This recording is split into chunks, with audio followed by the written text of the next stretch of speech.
की महात्मा गांधी जी की भारत माता की बेके बेको ಧಿಕ್ಕಾರ ಧಿಕ್ಕಾರ ಧಿಕ್ಕಾರ ಧಿಕ್ಕಾರ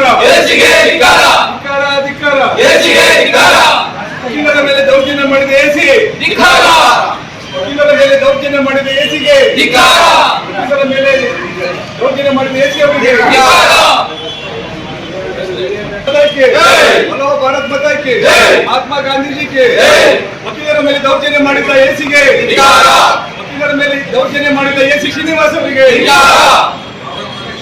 ವಕೀಲರ ಮೇಲೆ ದೌರ್ಜನ್ಯ ಮಾಡಿದ ಪೊಲೀಸ್ ಅಧಿಕಾರಿಗಳಿಗೆ बोलो भारत माता की ಬೇಕೇ ಬೇಕು ನ್ಯಾಯ ಬೇಕು ಬೇಕೇ ಬೇಕು ನ್ಯಾಯ ಬೇಕು ತೊಲಗಲಿ ತೊಲಗಲಿ ಭ್ರಷ್ಟ ಎಸಿ ತೊಲಗಲಿ ತೊಲಗಲಿ ತೊಲಗಲಿ ಭ್ರಷ್ಟ ಎಸಿ ತೊಲಗಲಿ ಕೆಆರ್ಪೇಟೆ ವಕೀಲರಾದಂಥ ಅಮಿತ್ ಆರ್ ಅವರು ದಿನಾಂಕ 10/3/2025ರಂದು ಮಾನ್ಯ ಎಸಿ ರವರ ಕಚೇರಿಗೆ ತಮ್ಮ ಅಹವಾಲನ್ನು ಹೇಳಲಿಕ್ಕೆ ಅಂತ ಹೋದಂಥ ಸಂದರ್ಭದಲ್ಲಿ ನಾನು ನಿಮ್ಮ ಅಹವಾಲನ್ನು ಕೇಳೋದಿಲ್ಲ, ನಾನು ಮಂಡ್ಯ DC ರವರ ಒಂದು ಮೀಟಿಂಗ್ ಇದೆ ಅಲ್ಲಿಗೆ ಹೋಗ್ತಾ ಇದ್ದೀನಿ ಅಂತ ಹೇಳ್ಬಿಟ್ಟು ಅವರಿಗೆ ಒಂದು ಮಾತಾಡಲಿಕ್ಕೆ ಅವಕಾಶವನ್ನು ಕೊಡದಲೆ ಹೋಗ್ತಾ ಇದ್ದಂಥ ಸಂದರ್ಭದಲ್ಲಿ ನಮ್ಮ ಅಮಿತ್ ರವರು ಅವ್ರನ್ನ ನಿಲ್ಲಿಸಿ, ದಯವಿಟ್ಟು ನಾನು ಕೆಆರ್ಪೇಟೆಯಿಂದ ಬಂದಿದ್ದೀನಿ, ನನ್ನ ಅಹವಾಲನ್ನ ತಗೊಳ್ಳಿ, ನನಗೆ ಅನ್ಯಾಯ ಆಗಿದೆ, ಆ ವಿಚಾರದಲ್ಲಿ ಹೇಳಬೇಕು ನಾನು ನಿಮಗೆ.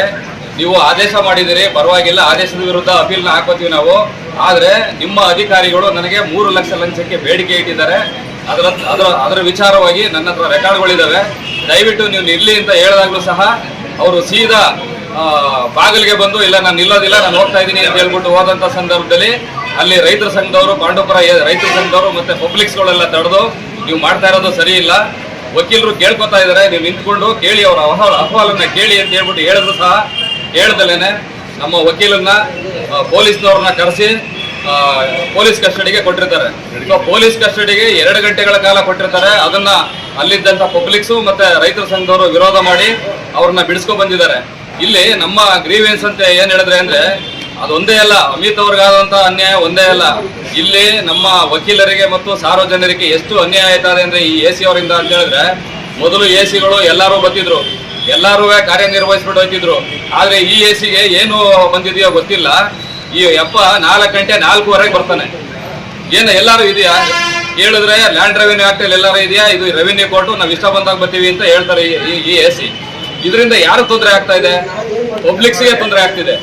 ನಾವು ಪಾಪ ಅವರು ಹಳ್ಳಿಯಿಂದ ಈ ಕೇಸಿಗೋಸ್ಕರ ಬೆಳಿಗ್ಗೆ 9:30 10 ಗಂಟೆಗೆ ನಾಷ್ಟ ಮಾಡಿಬಿಟ್ಟವರು ಎಸಿ ಕೋರ್ಟ್ ಮುಗಿಯೋವರೆಗೂ ಸಹ ಅವರು ನೀರು ಸಹ ಕುಡಿಯೋದಿಲ್ಲ ಅಂತ ಇದರಲ್ಲಿ ಬಂದಿರ್ತಾರೆ ಅವರು. ಸೊ ಇವರು ಎಲ್ಲೋ ಫಂಕ್ಷನ್ ಹೋಗಿದ್ದೀನಿ, ಯಾವುದೋ ಒಂದು ಸ್ಪಾಟ್ ವೆರಿಫಿಕೇಶನ್ ಹೋಗಿದ್ದೀನಿ ಅಂತ ಹೇಳ್ಬಿಟ್ಟು 4:15 5 ಗಂಟೆ ಬಂದು ಕೇಸ್ ತಗೋತಾರೆ. ಇದು ಒಂದು ಸಮಸ್ಯೆ. ಆದ್ರೆ ಇಲ್ಲಿಂದ ಹೋದಂತ ಆದೇಶಕ್ಕೆ ಹೋದಂತ ಕಡತಗಳು ಅಲ್ಲಿ ಕಚೇರಿಗೆ ಹೋಗ್ತಾ ಇಲ್ಲ. ಕಚೇರಿಗೆ ಹೋಗದಲ್ಲೇ ಅವರು ಕೆಲವ್ರನ್ನ ಮಡಿಕೊಂಡಿದ್ದಾರೆ. ಆ ಮಧ್ಯವರ್ತಿಗಳು ಡೀಲ್ ಮಾಡ್ತಾರೆ ಇಲ್ಲಿ ನಮ್ಮ ಹತ್ರ ಆಧಾರ್ ಕಾರ್ಡ್ ಕೊಡಿ, ಫೋನ್ ನಂಬರ್ ಕೊಡಿ ಅಂತ ಹೇಳ್ಬಿಟ್ಟು ಆರ್ಡರ್ ಶೀಟ್ ಅಲ್ಲಿ ಮೆನ್ಷನ್ ಮಾಡಿರ್ತಾರೆ. ಅದರಿಂದ ಅವರು ಫೋನ್ ಮಾಡೋದು ಯಾರೋ ಮಧ್ಯವರ್ತಿಗಳು, ನೋಡಪ್ಪ ನಿಂದಿದೆ, ಈ ತರ ದುಡ್ಡು ಕೊಟ್ರೆ ನಿನ್ ಕೇಸನ್ನ ಮಾಡ್ತೀವಿ, ಇಲ್ಲ ಅಂದ್ರೂ ಮಾಡೋದಿಲ್ಲ ಅಂತ ಹೇಳೋದು. ಸೊ ಇದು ಅವ್ಯಾಹತವಾಗಿ ನಡೀತಾ ಇದೆ. ಮೊದಲು ಯಾವ ಎಸಿಗಳು ಸಹ ಈ ತರ ಮಾಡಿರಲಿಲ್ಲ, ಪಬ್ಲಿಕ್ಸ್ಗೆ ಮತ್ತೆ ವಕೀಲರಿಗೆ ತೊಂದರೆ ಕೊಟ್ಟಿರಲಿಲ್ಲ. ಈ ಎಸಿ ಬಂದ್ಮೇಲೆ ತುಂಬಾ ಎಲ್ಲರಿಗೂ ತೊಂದರೆ ಆಯ್ತಾ ಇದೆ. ಅದು ಅಲ್ಲದೆ ಒಂದು ವ್ಯವಸ್ಥೆ, ಒಂದು ಸಿಸ್ಟಮ್ ಇದು, ನಮ್ಮ ವಕೀಲರಿಗೆ ಒಂದು ಸಿಸ್ಟಮ್ ಇದು. ಯಾರು ಒಂದು ಅನ್ಯಾಯ ಮಾಡಿದ್ರೆ ಕೇಳುವಂತ ಒಂದು ವ್ಯವಸ್ಥೆನೇ ವಕೀಲರು ಇರುವಂತದ್ದು. ಈ ವ್ಯವಸ್ಥೆ ಮೇಲೆ ದೌರ್ಜನ್ಯ ಆದಂತ ಸಂದರ್ಭದಲ್ಲಿ ನಾವು ಸಹಿಸ್ಕೊಳ್ಳಕ್ ಸಾಧ್ಯ ಇಲ್ಲ. ಅದರಿಂದ ನಾವು ಈ ಮೂಲಕ ಕಂದಾಯ ಕಾರ್ಯದರ್ಶಿಗಳಿಗೆ ಒತ್ತಾಯಿಸ್ತಾ ಇದ್ದೀವಿ, ಈ ಎಸಿ ವಿರುದ್ಧ ಕಾನೂನು ಕ್ರಮ ತಗೊಳ್ಳಿ, ಮತ್ತೆ ಈ ಎಸಿಯನ್ನ ತಕ್ಷಣದಿಂದಲೇ ವರ್ಗಾವಣೆ ಮಾಡಬೇಕು ಅಂತ ಹೇಳ್ಬಿಟ್ಟು ನಾವು ಮಾನ್ಯ ಜಿಲ್ಲಾ ಉಸ್ತುವಾರಿ ಸಚಿವರನ್ನು ಕೇಳ್ಕೊತೀವಿ, ನಮ್ಮ ಕಂದಾಯ ಸಚಿವರನ್ನು ಸಹ ಕೇಳ್ಕೊತೀವಿ.